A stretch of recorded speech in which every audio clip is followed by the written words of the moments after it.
Afternoon, petrol heads. Today I am going to be fitting something to the car that should have gone on a long time ago. It is, whether the packaging gives it away. Maybe it could or could not be a oil catch can. So my B58, once it's modified, putting more power through the system, so it's putting more pressure through the system, and I haven't to this day fitted an oil catch can. So this is the Berger Motorsports oil catch can.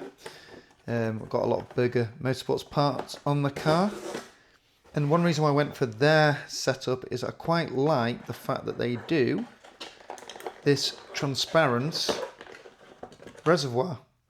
So it's obviously billet aluminium, and then this is made from a very, very thick plastic. So I like the fact that it's not as in your face without being transparent, and then you can see what you're collecting and you know when to empty it, rather than it being a case of, I don't know, I'm going to screw it off and then tipping it in the engine bay, or there being nothing there and you're unscrewing it off early. So very easy install to do. That's the catch can itself, and you have one that's labelled out and one that's labelled in. Then you just basically bolt that into the car, run the PCV system to it. Now we should get two hoses and a mount.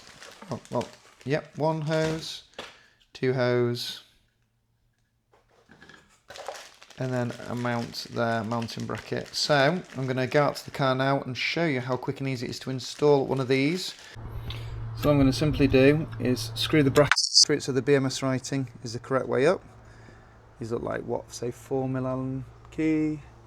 That's it, that's a 4. Let's go with a 4. Let's see. Yeah, 4. So this is very hard doing it one-handed, but you know how to screw screws in, so I don't really need to show you this.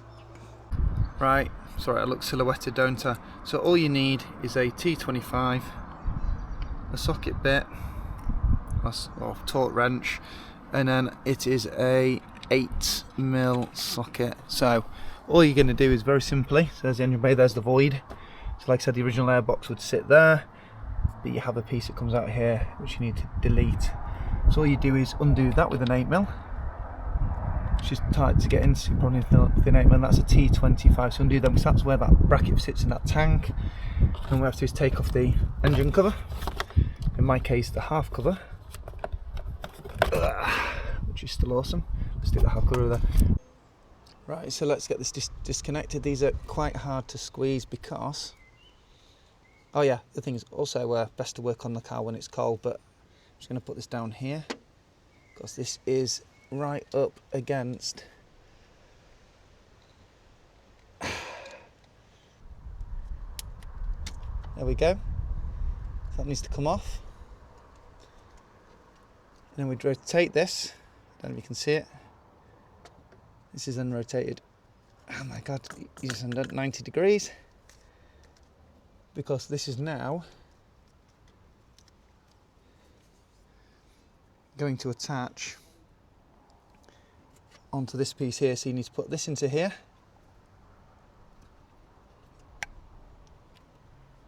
nice and tight. Then this is going to re-clip onto that.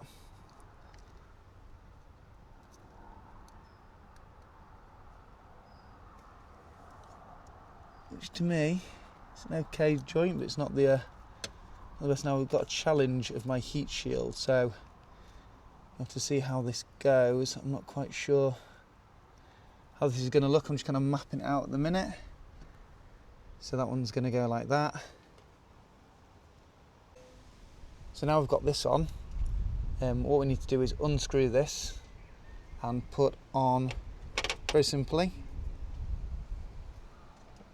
put that on there. So I'm not going to film me unscrewing and screwing that in. I've got a bit of pipe work here I've got to mess with, because that's with the JB4 run. So again, this isn't a stock car, so you have to sometimes mess around with it. So this will go into the out on here, and then we'll put this pipe here, which is shaped, will then go back to that breather point there and go to the in. So yeah, what I will do is I can try and angle it. It might not be the best, but let's start working on this and start trying to figure out what we can and can't do. So this should allow me to get in. There we go. So this just holds a plastic kind of cowl, or what we call it, shroud, down. So this is the 8mm bolt.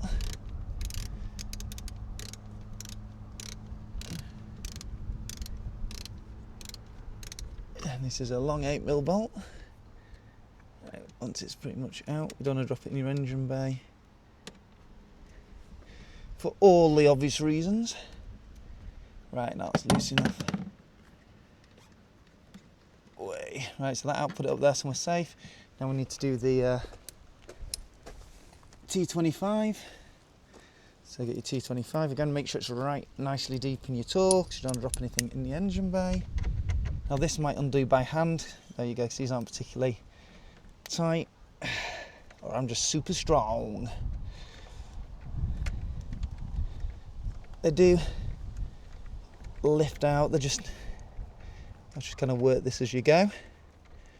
There we go. Now I've got this, which is going to present a bit of a challenge. Might have to try and figure out what to do with that. So that's when you have a JB4 on a UK based car. It's obviously on the other side than an American car. Right, that is one long T25. There we go, put that up there. So now what we need to do is get the lovely catchy can. And what we need to do is we need to put it under all of this. Like that, and like that. Yeah, I've got a problem with this, haven't I? God, why I order. Right, we might have to go under. There, like that. The joys of modified vehicles.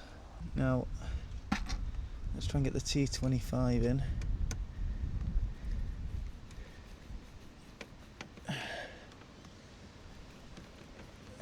So that's going in.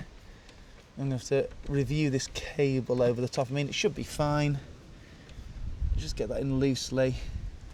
I've got a feeling that this one's going to be a bit more of a difficult one.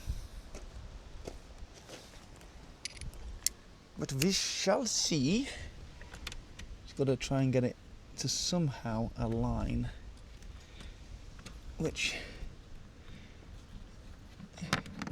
So I hope this is a good guidance video for if you've got a non-standard car.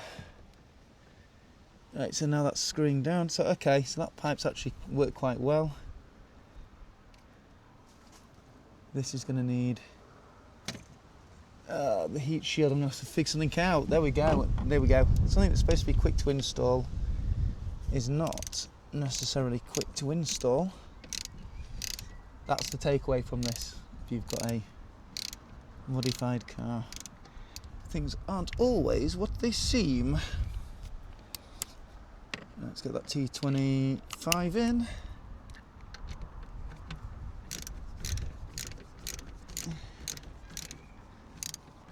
Now this is lifting up on there, but it'll be alright when the engine goes down. When the engine goes down, they were worried the engine was going down. When the bonnet goes down, that should maybe sort everything out. So, don't to go crazy tight on them. Don't want to split anything because it is only plastic. And then this needs to reach by hook or crook onto this. Just trying to bend my heat shield a little bit. Not a lot I can really do there though. Heat shield's still intact and in place. It's got a bit of a newly defined shape to it, that's all.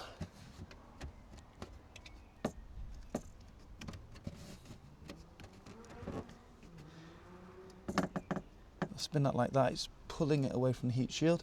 So you see what nightmare I'm kind of working with here. So heat shield's here, and it did go down, and now it's kind of pulling in towards the heat shield. So I just need to bend it a little bit. So that's into the out, and then the in. So that's the easy bit, he says. And what we do is get this shaped pipe. This is quite cool, because it's already shaped, and it's pretty obvious where this one goes. So you just push that down. Because these don't run any particular pressures, you know, of any kind of force where you're going to need pipes. There we go. That is the finished Article. So anything that's produced by the engine is going to go up into here and be caught by the catch can. So there we go. So not quite so straightforward on my car because of the wiring for the PI control in the JB4. That is how to install the Berger Motorsports catch can on a G20 that's been modified. This is going to be interesting if that goes on, because that should then just sit in theory. I like theories, because the thing about theories is most of the time they bloody don't work. Oh yeah, they do. So there's a bit of a, it's pushing up on it a little bit, but there you go. Half cover back on. How does that look? Catch cans are us. Right, I know it was long-winded, but there you go. Shows the challenges on a non-standard car. So thanks for watching my video, petrol heads, and stay tuned for more engine-ness going on. There's going to be a lot more engine-ness happening soon.